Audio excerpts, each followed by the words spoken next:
د افغان ځانګړو ځواکونو ستاینه د امریکایانو له خولې د دې کیسې په اورېدو به هر افغان د ویاړ احساس وکړي. نو هیله د ویډیو تر پایه وګورئ او چینل هم سبسکرایب کړئ. نصرت رحیمي لیکلي 3 کاله وړاندې په کورنیو چارو وزارت کې د ګډو افغان امنیتي او ځواکونو څو تنو امریکایي ځواکونو د قومندانانو ترمنځ غونډه جوړه شوې وه.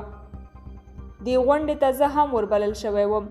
په غونډه کې د هغو کامیابو عملیاتو جزئیات ماته د خپرولو په موخه راکړل شول چې افغان امنیتي ځواکونو د هلمند په ولایت کې ترسره کړي وو.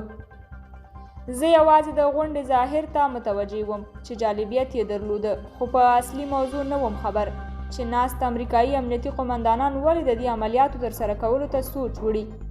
شیبه وروسته یوه یې په شرموکي انداز وویل چې دا پیچلي عملیات په هغسې یوه ناامنه سیمه کې افغان ځانګړو ځواکونو څنګه ترسره کړي، په داسې حال کې چې موږ پوره 8 ځلې هڅه کړې چې د ترهګرو دا مهمه هسته هلته له منځه یوسو، خو ونه توانېدو. نه یوازې دا چې ونه توانېدو، بلکې 2 ځلې مو ټپیان هم ورکړل. بیا وموسید او زیاته یې کړه چې د افغان ځواکونو شجاعت، زړورتیا او ځیرکتیا چې موږ ګورو د افغانستان د سیمې هیوادونو په کچه ساری نه لري. هر شیبه مې له خوښۍ سترګې راډکې شوې، د غرور احساس مې وکړ او د هیواد پر ځواکونو به بیا ویاړېدم.